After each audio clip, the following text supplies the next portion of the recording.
Bismillahirrahmanirrahim. Alhamdulillahi rabbil alamin. Allahumma salli wa sallim ala sayyidina Muhammadin miftahi babi rahmatillah adada ma fi ilmillah salatan wa salaman daimaini bidawami mulkillah wa ala alihi wa sahbihi. Allahumma salli ala sayyidina Muhammadin salatan taftahu biha lana futuhal arifin wa tufaqihuna biha fid din wa ala alihi wa sahbihi. Assalamualaikum warahmatullahi wabarakatuh. Bapak-bapak, ibu-ibu dan seluruh pemirsa dimanapun berada, khususnya jamaah Majelis Riyadhul Jannah yang dimuliakan Allah Ta'ala. Alhamdulillah malam hari ini jenengan bisa istiqomah meskipun hujan, ya bisa istiqomah hadir majlis, istiqomah untuk membaca Maulid Simtuduror. Apa yang akan dipetik itu sesuai dengan apa yang ditanam. Jadi orang kalau nanam kemudian dia istiqomah jaga tanamannya, dia istiqomah nyirami, istiqomah ngasih pupuk, ya nanti insya Allah hasilnya bagus. Ya insya Allah hasilnya bagus. Dan hasilnya itu nanti terutama yang diharapkan adalah saat sakaratul maut. Ya saat sakaratul maut itu diharapkan nanti muncul amal ini menolong kita sehingga membuahkan hasil husnul khotimah. Amin Allahumma amin. Malam hari ini saya mau ngajak semuanya belajar satu nasihat dari Habib Ali bin Muhammad bin Husain Al-Habsyi, Sahibul Maulid Simtuduror, satu saja. Insya Allah satu ini dibawa pulang dan ajarkan kepada yang lain. Jadi cuma satu, nggak usah banyak. Tapi dibawa pulang, ajarkan kepada yang lain. Saya mau nanya, tapi tolong dijawab sejujur-jujurnya. Sering tidak kita merasa doa kita ini kok belum terkabul? Atau bahkan sampai pada tataran doa kita kok tidak terkabul gitu. Sering ya? Kadang kita udah doa tiap hari, tapi kok doanya enggak ada hasilnya, Habib Ali bin Muhammad bin Husain Al-Habsyi rahimahullah pernah mengatakan, kalau kamu pengen doamu itu terkabul, maka ketika berdoa kepada Allah Subhanahu wa Ta'ala, jangan pernah di hatimu ada harapan kepada makhluk Allah apapun itu bentuknya. Tujukan seluruh harapanmu hanya kepada Allah, maka Allah akan mengabulkan doamu. Nah, ini kuncinya. Jadi kalau mau doa itu kabul, syaratnya satu, di hati enggak boleh ada harapan kepada selain Allah. Nah, lain dengan kita ini doa, Masya Allah minta kepada Allah, tapi itu hatinya masih banyak harapan. Ya insya Allah bulan depan gajian. Oh saya punya simpanan ini. Oh saya punya teman, ada teman saya ini pengusaha. Oh saya punya kenalan di sana, orangnya baik. Jadi ketika berdoa itu muncul makhluk-makhluk Allah yang namanya kenalan, yang namanya tabungan, yang namanya simpanan, yang namanya pekerjaan, yang namanya ikhtiar, usaha-usaha kita ini muncul dalam berdoa. Ini yang menyebabkan doa itu tidak terkabul. Kenapa? Lawang kamu minta sama Allah kok kamu mengandalkan selain Allah. Seharusnya ketika minta kepada Allah ya udah, nggak usah disebut. Yang lain tuh nggak usah diingat-ingat. Meskipun kita punya kenalan, jangan pernah berharap pada kenalan kita.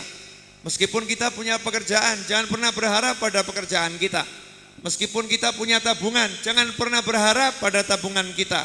Kenapa? Tabungan bisa hilang, kenalan bisa berubah jadi permusuhan, ya bisa berubah jadi permusuhan. Kenalan bahkan bisa mengatakan mohon maaf, saya nggak bisa bantu. Atau mungkin kenalan mengatakan saya udah capek bantu kamu, dan seterusnya. Itulah yang menyebabkan doa kita enggak kabul, karena hati kita masih bergantung pada selain Allah Subhanahu wa Ta'ala. Doa tanpa mengharap pada makhluk, ini gampang atau susah? Halo? Doa nggak pakai mengharap sama makhluk itu gampang atau susah? Susah. Nah judulnya doa itu mengharap kepada siapa? Lah kok masih mengharap kepada selain Allah? Berarti kita mengandalkan selain Allah dan kita masih ragu pada kemaha kekuasaan Allah Subhanahu wa ta'ala. Maka kata Habib Ali, jangan begitu. Tujukan semua harapanmu kepada Allah, pasti kabul. Pasti kabul. Ya Allah. Dah kalau udah ngomong begitu, jangan mikir apa-apa. Ya Allah, cuman kamu yang bisa. Ya Allah, cuman kamu yang punya. Ya Allah, cuman kamu yang kaya. Ya Allah, cuman kamu yang mampu. Ya Allah, tolong saya. Tolong saya, enggak usah mikir yang lain. Tolong saya ya Rabb, saya pengen ini. Tolong saya ya Rabb, saya butuh ini. Tolong saya ya Rabb, lunaskan semua hal yang membuat saya itu bingung. Tolong ya Rabb, tolong ya Rabb, tolong ya Rabb. Urusan anak saya, tolong ya Rabb. Urusan pasangan hidup saya. Tanpa mengandalkan apapun yang namanya makhluk. Pasti dikabulkan oleh Allah. Kenapa?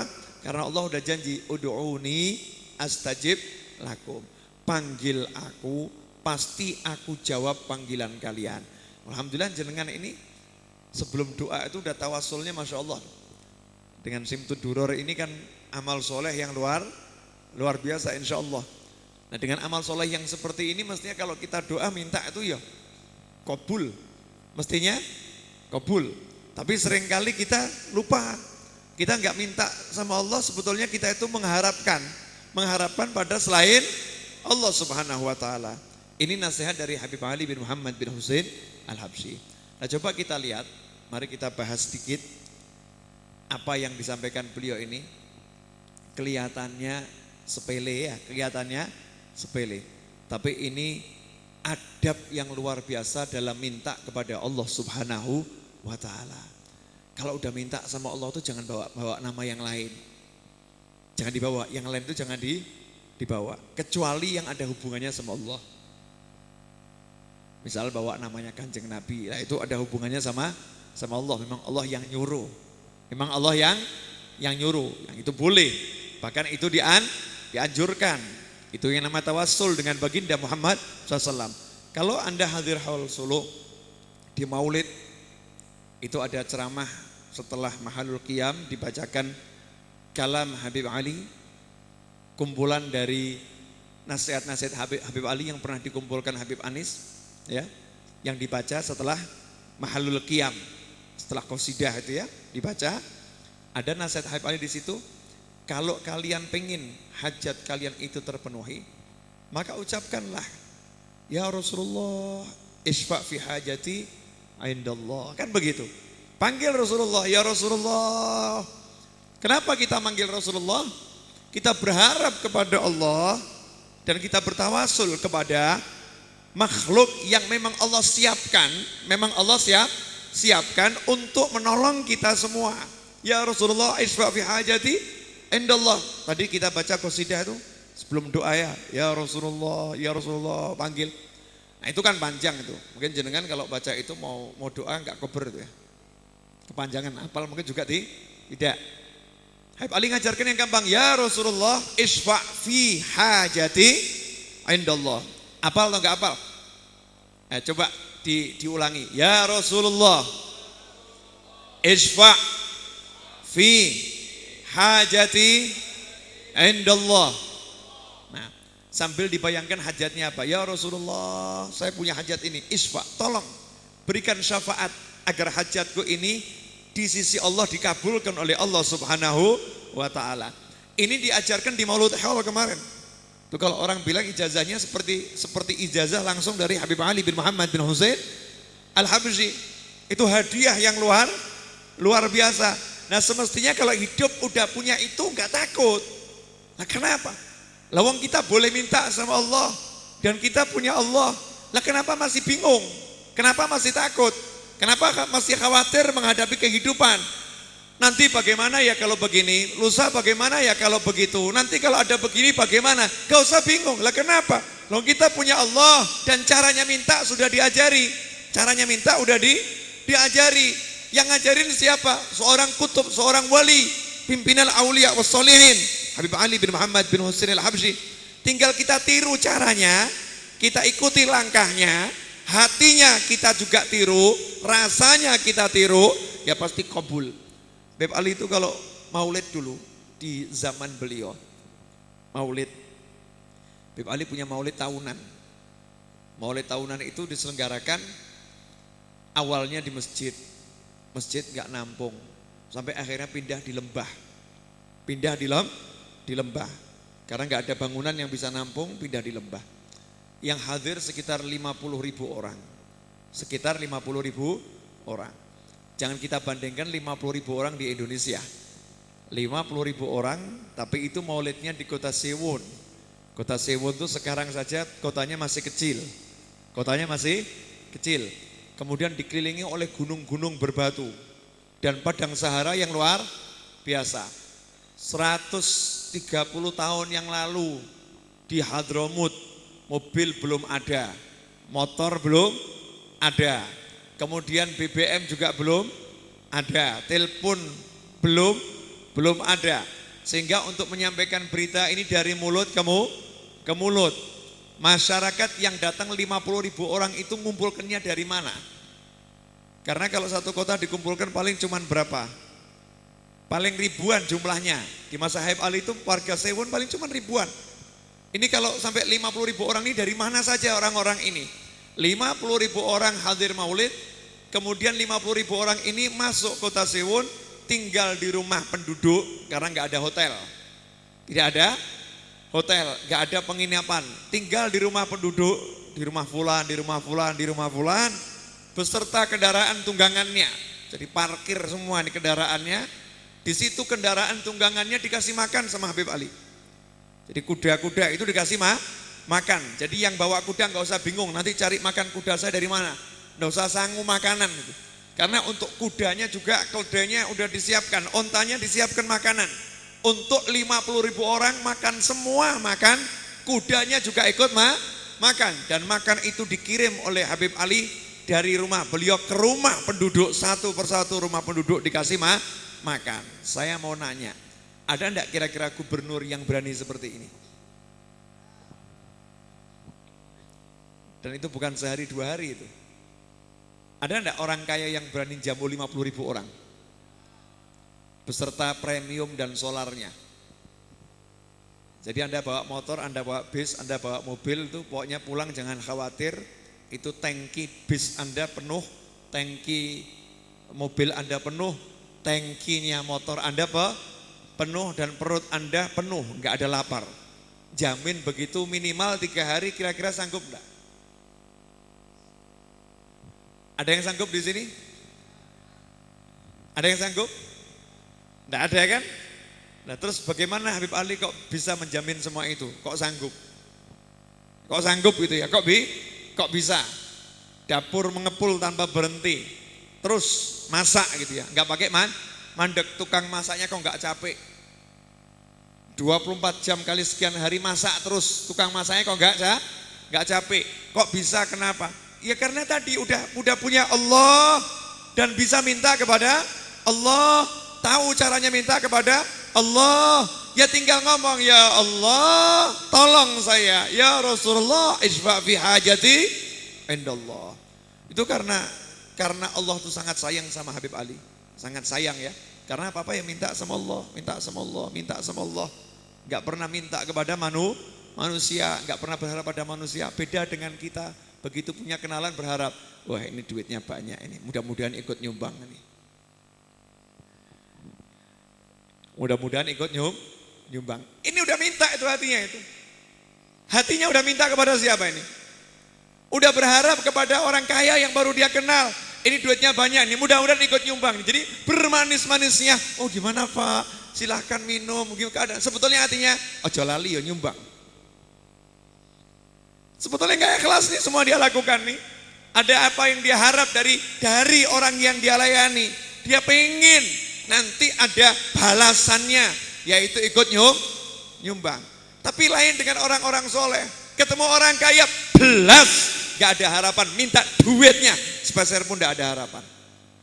Gampang atau susah? Bapak-bapak bisa? Insya Allah atau angel? Loh. Ini resep sukses. Jangan pernah berharap pada makhluk, hanya berharap pada Allah Subhanahu wa ta'ala. Nah, Habib Ali itu karena sangat sayang ya, tidak berharap pada manusia. Maka Allah yang ngirimkan rezeki. Pernah ada satu orang itu dapat madu yang terbaik. Madu yang terbaik. Orang ini mikir, saya nggak pantas minum madu ini. Ini madu terlampau bagus buat saya. Ini yang pantas minum Habib Ali Al-Habsyi. Maka pergi ke rumah Habib Ali. Habib, ini ada hadiah dari saya, madu kualitas nomor 1. Jazakallah khair, terima kasih banyak. Dipegang sama Habib Ali. Maka Habib Ali ingat, oh fulan itu dari dulu pengen minum madu, nggak keturutan ya. Maka Habib Ali suruh orang, kirimkan ke rumah fulan. Bilang hadiah dari saya, dia pengen madu ini. Maka dikirimkan ke rumah fulan. Begitu fulan ini terima, makasih banyak. Bilang Habib Ali, terima kasih banyak. Maka orang ini mikir, madu ini kalau saya minum sayang nih, saya lebih butuh fulusnya daripada madunya nih. Lebih baik madu ini saya jual. Ya lebih baik saya jual. Akhirnya dijual kepada seseorang. Nah, kemudian orang tadi yang terima ini ingat sama satu orang. Ini fulan ini cari madun. Fulan cari madu yang terbaik. Maka dijual kepada fulan. Maka fulan yang beli ingat pada Habib Ali. Ini yang pantas minum madu ini Habib Ali. Akhirnya dibawa kepada Habib Ali. Habib Ali, ini madu yang terbaik ini. Ini buat jenengan. Jazakallah khairan. Tersenyum Habib Ali. Ini madu yang sama yang beliau kasihkan orang ini. Keliling. Jadi nggak mau rezeki itu kemana? Kenapa? Karena hatinya sama Allah ya, sama Allah dikasih. Subhanallah. Di tangan satu orang soleh itu satu rezeki udah bisa ngasih rezeki orang banyak itu barokah, bisa keliling kemana-mana rezekinya. Karena di hatinya nggak ada selain Allah, yang ada cuma Allah, Allah, Allah dan Allah. Lah hati kita ini kebanyakan isi. Wakaifa, ya. Dan bagaimana bisa tercetak, bisa memancar? Wakaifa yusyriku qalbun, wakaifa yusyriku qalbun. Bagaimana hati seseorang itu bisa memancarkan cahaya yang luar biasa, sedangkan berbagai bentuk makhluk tercetak di dalam hatinya. Di hatinya ini isinya makhluk.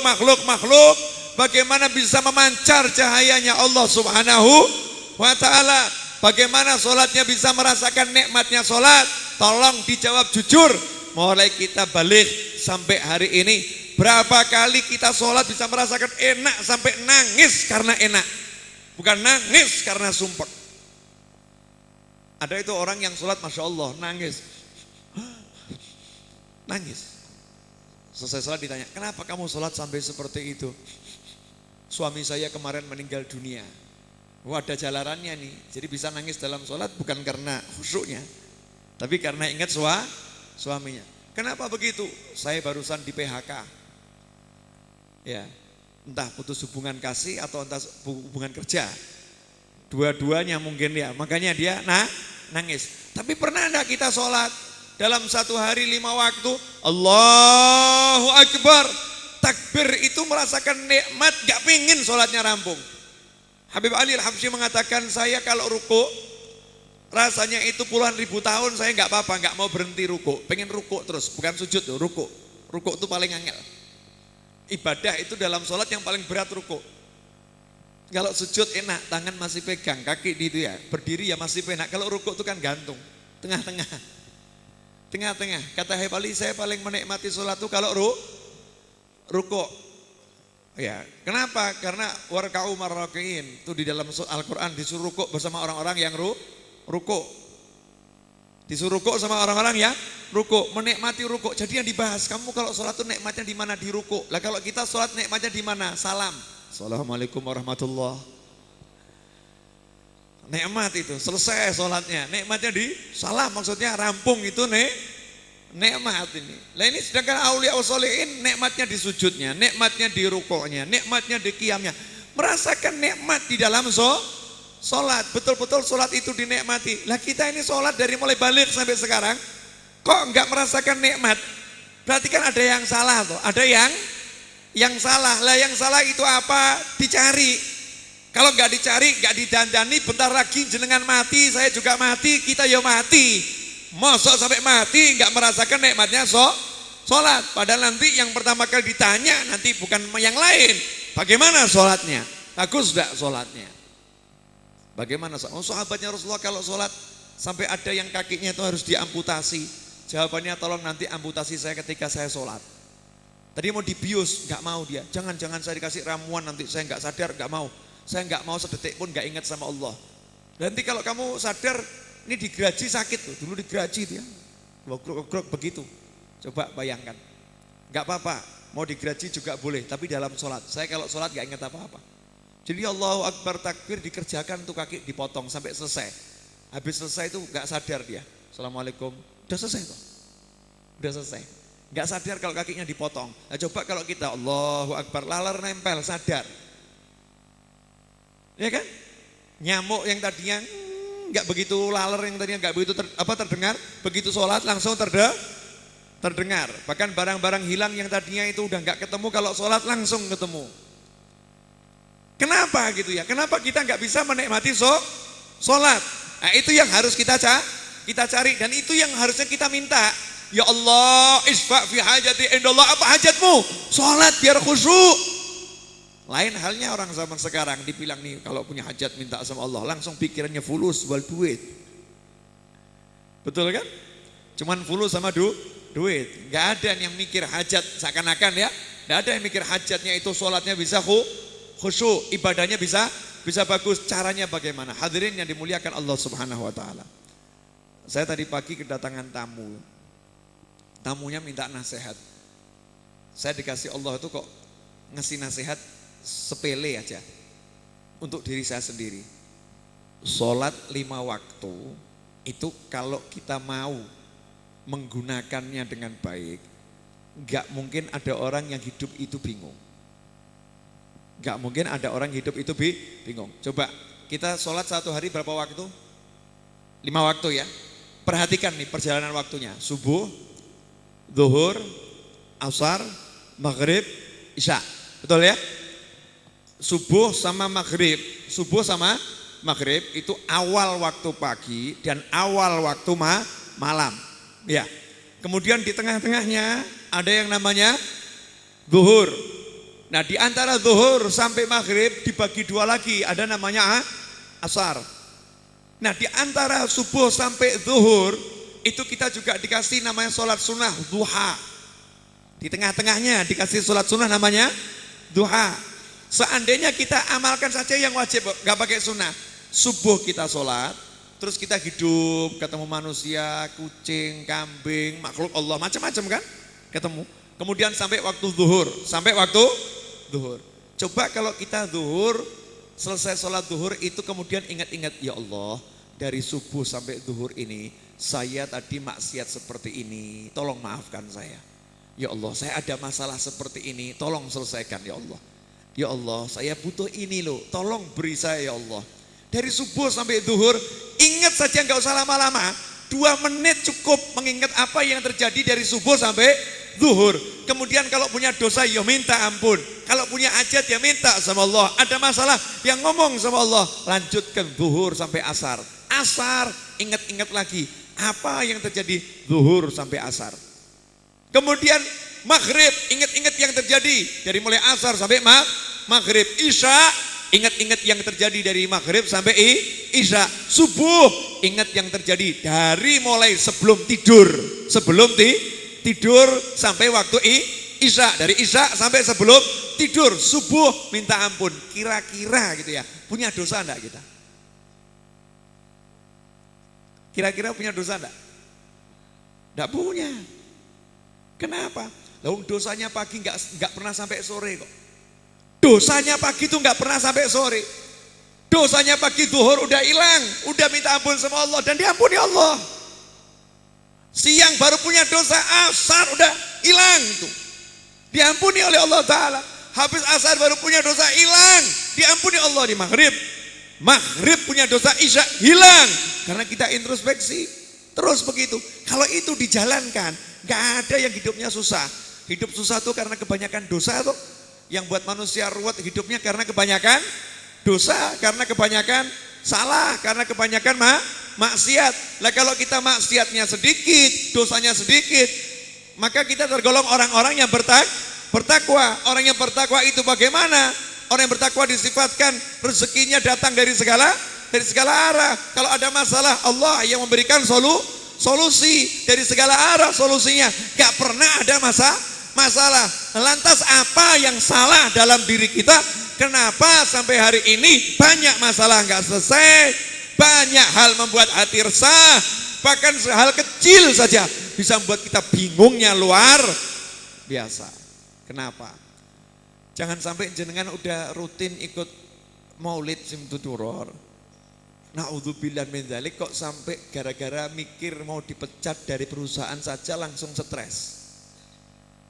Itu mestinya orang yang ahli Simtuduror gak boleh punya hati seperti itu. Gak boleh punya hati seperti itu. Hatinya dalam kondisi apapun kuat. Dalam kondisi apapun kuat. Hadirin yang dimuliakan Allah Subhanahu wa taala. Terakhir, tapi belum selesai. Tenang. Ya, alhamdulillah. 25 menit sudah saya berbicara. Ini kan sekarang udah jam 12 kurang 9 menit. Insyaallah nanti 12 lewat 15 menit selesai. Jenengan jam setengah 1 bisa meninggalkan tempat ini sampai rumah nggak terlampau pagi ya, karena udah kehujanan. Dari mulai jam berapa tadi kehujanan nih? Dari awal ya? Nah ya, alhamdulillah. Sudah lapar? Sudah dari mulai lapar sampai kenyang ya? Ya, kenyang angin gitu ya. Masya Allah. Terakhir ya, terakhir saya mau memperdengarkan sesuatu, boleh? Ya. Saya memperdengarkan sesuatu, mudah-mudahan jenengan masih ingat suara ini. Ini tahun 2003.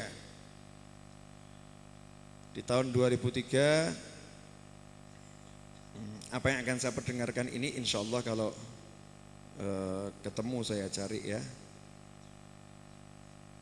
Bismillahirrahmanirrahim. Kalau diizinkan untuk diperdengarkan nanti kan ketemu ya, mudah-mudahan ya diizinkan untuk diperdengarkan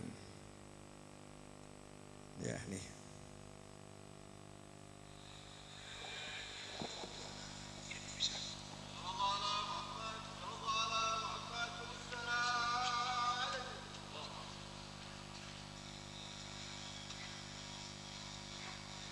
Rasulullah sallallahu alaihi wasallam afdalu ma qultuhu ana wan nabiyyuna min qabli la ilaha illallah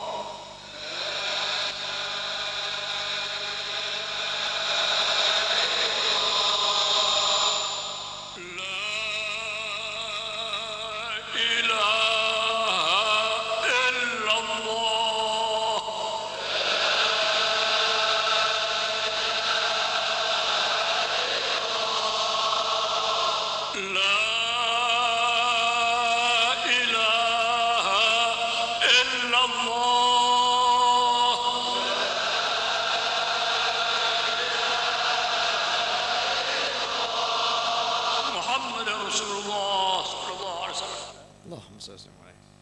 ya, itu suara Habib Anis di tahun 2003 ketika menalkin zikir di Haul Solo tahun 2003, dan itu seumur-umur hidup Habib Anis menalkin ya cuman sekali itu talqin zikir.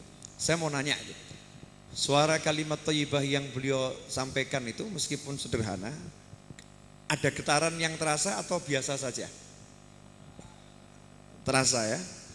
Rentan waktunya coba nih, 2003 sekarang 2016, berapa tahun? 13 tahun.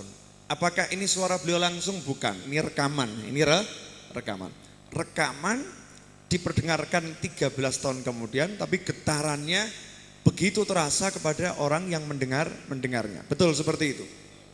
Iya kan? Ya.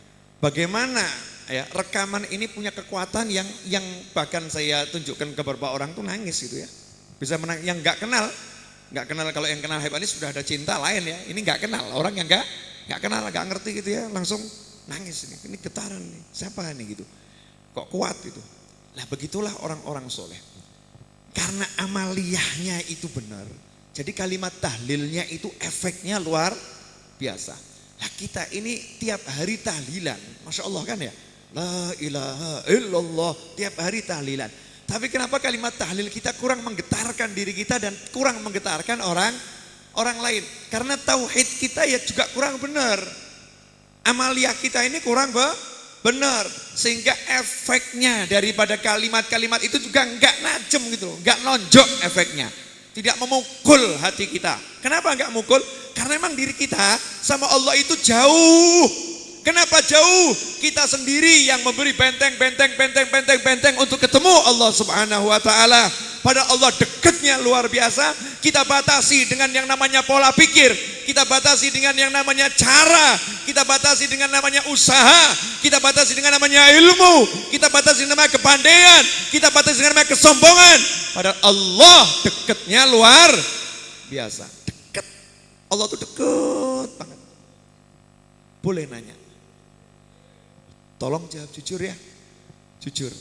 Kita ini kan suka ikut maulid, ikut sholawat, ikut tahlil, dzikir, ziarah wali, betul kan? Coba dicek, apakah hati kita nggak ada kebencian pada orang lain? Atau mudah benci kepada orang lain? Saya kasih contoh, boleh? Kita naik motor mau ditabrak orang, kira-kira senyum atau langsung marah? Artinya itu mudah benci pada orang lain. Betul kan? Mudah benci pada orang lain. Coba misal harta Anda diambil sama saudara Anda, pinjem gak bayar, ditagih ngemplang, marah atau ikhlas? Coba perhatikan. Cek nih hatinya, coba dicek. Hati kita nih loh, hatinya nih isinya sayang, apa mudah marah, mudah benci, mudah musuhin? Coba dicek. Nah kalau ternyata kita udah maulid terus, sholawat terus, nah kok kenapa ya hati saya masih seperti ini? Kenapa saya mudah marah pada pasangan hidup? Kenapa saya nggak bisa nyayangi anak? Kenapa saya mudah membenci yang lain? Kenapa saya nggak bisa memaafkan orang lain? Kenapa saya nggak mau mendoakan orang lain? Kenapa saya tidak mau berbuat sesuatu yang baik untuk orang lain? Kenapa saya ada permusuhan kepada sekian banyak orang? Kenapa?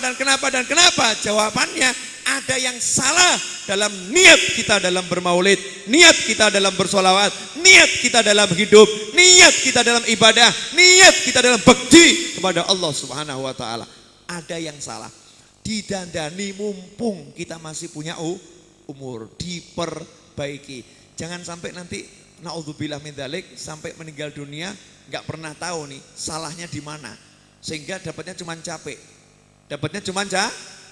Cuman capek. Hadirin, saya mau ambil satu contoh cerita untuk menutup majelis ini. Satu contoh cerita. Ya, mudah-mudahan cerita ini bisa menggugah Anda semua. Ada satu orang gagap. Jadi kalau ngomong nah begitu. Tanpa maksud menyinggung siapapun ya, ada yang gagap. Nah, dia ketika ta'aruf kepada calon istrinya, disuguhin kopi. Kemudian kopi itu diminum. Ditanya sama calon istrinya. Gimana Mas kopinya? Paskah manisnya? Pas. Enak. Dengan gagapnya, saya nggak bisa nirukan ya. Ya, pas, enak, betul pas, enak. Akhirnya perempuan ini masuk ke dalam, terus dia kembali lagi keluar. Dia kaget, Mas mohon maaf, tadi itu saya keliru, bukan gula, itu garam. Jawabannya orang ini tadi, Memang saya suka kopi campur garam. Bukan kopi gula. Saya suka kopi campur garam. Enak. Enak betul. Enak. Betul enak Mas. Betul enak. Dan menikahlah orang ini, ya, menikahlah orang ini. Setelah meninggal dunia, ini yang gagap ini akhirnya setelah menikah sekian tahun meninggal dunia. Ternyata yang gagap ini kan tulis surat pada sahabatnya itu, tulis surat pada sahabatnya. Dia katakan pada sahabatnya dan sahabatnya yang menceritakan. Sebetulnya aku tidak pernah suka yang namanya kopi campur garam. Tapi karena aku tidak mau melukai hati calon istriku, jadi aku katakan suka. Meskipun dia ngaku salah, aku katakan tetap suka. Aku enggak mempermalukan dia. Dan setiap hari setelah kami menikah, istriku selalu membuatkan aku kopi garam. Karena dipikir istrinya ini kesukaan suamiku. Dan dia enggak pernah negur istrinya dan enggak pernah cerita pada istrinya. Dia cuma cerita sama sahabatnya. Pertanyaan saya, jenengan ahli maulid, ahli sholawat, bisa enggak begini?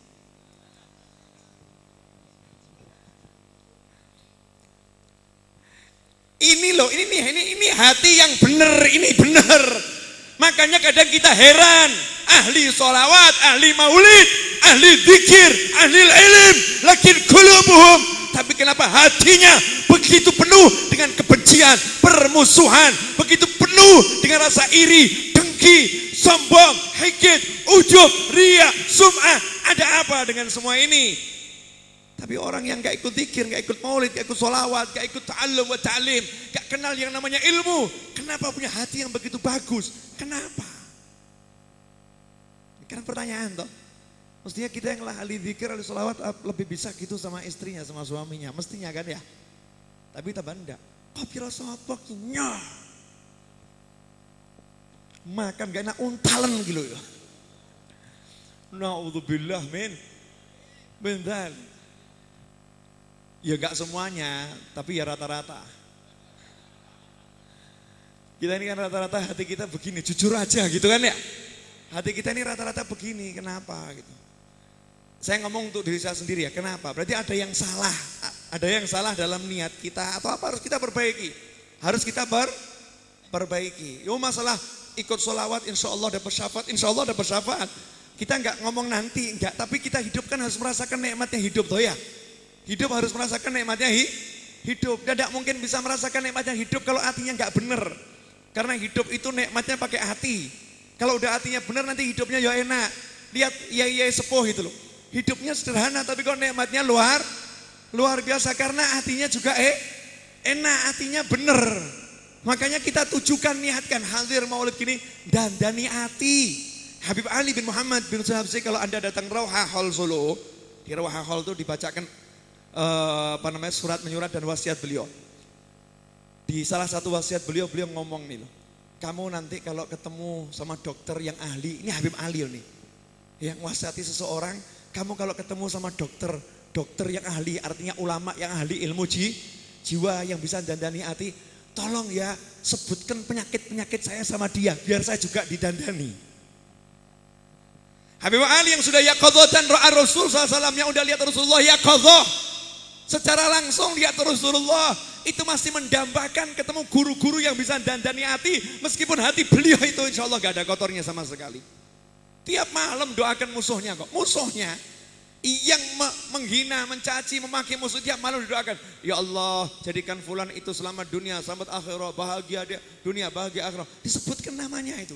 Sampai istrinya cemburu. Kenapa ya orang yang mesti kau doakan seperti itu? Aku istrimu sendiri kok enggak kamu sebut-sebut seperti itu?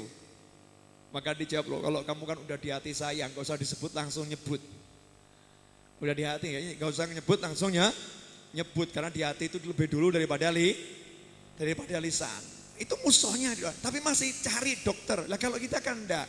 Oh enggak, disebutkan di khutbah. Orang-orang yang punya penyakit hati, duduk aku. Bukan saya. Orang-orang yang sombong langsung terbayang wajah fulan. Oh fulan, itu fulan. Fulan. Oh orang-orang yang itu dia suka ria, ujub, sum'ah. Oh dia. Bukan saya. Itu wajahnya itu memang suka pamer itu. Caper tuh cari perhatian tuh. Fulan. Fulan. Orang-orang yang bakhil, orang-orang yang kikir, oh dia. Pelit-pelitnya luar biasa, itu dia itu.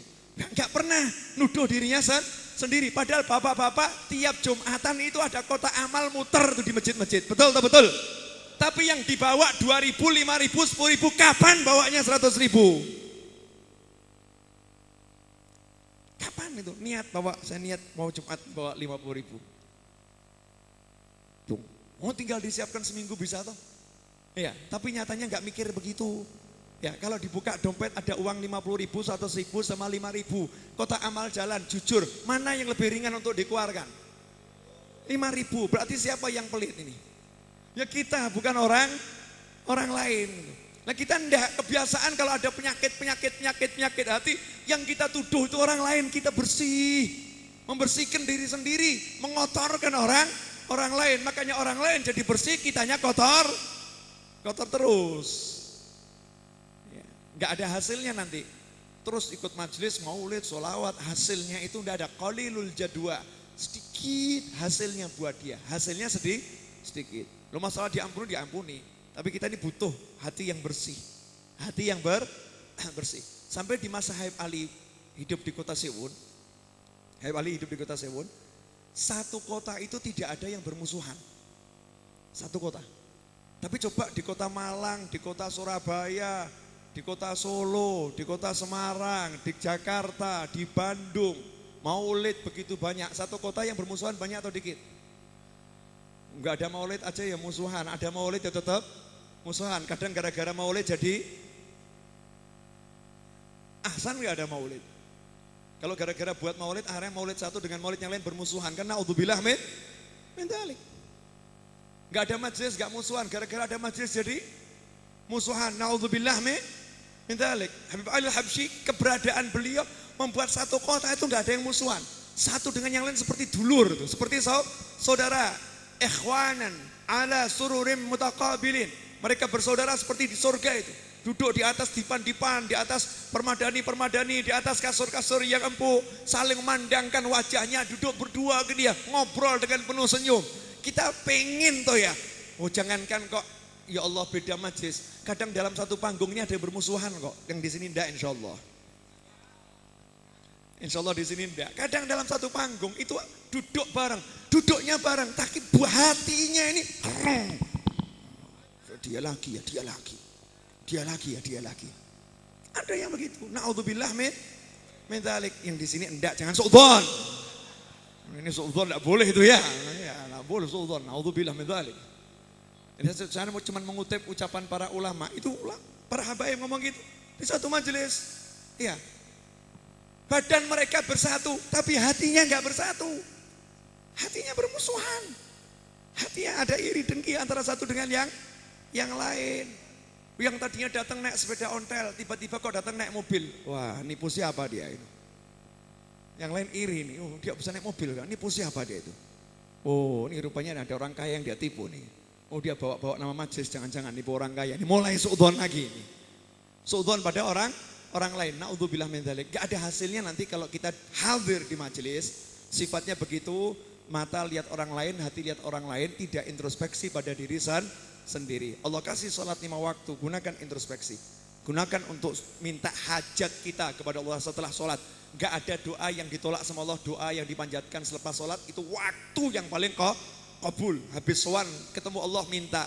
Cuman ada caranya tadi kan, isfa' fi hajati ya Rasulullah, isfa' fi hajati indallah. Mohon maaf, semoga yang sedikit ini barokah. Ya, dan semoga manfaat. Alhamdulillah waktu menunjukkan pukul 12:09 menit, sekitar 40 menit saya berbicara. Insya Allah ada manfaatnya khususnya untuk saya dan untuk semua yang mendengarnya ila yaumil qiyamah. Amin Allahumma amin. Mohon maaf, waktu saya kembalikan kepada pimpinan acara. Wabillahi taufiq wal hidayah. Wassalamualaikum warahmatullahi wabarakatuh.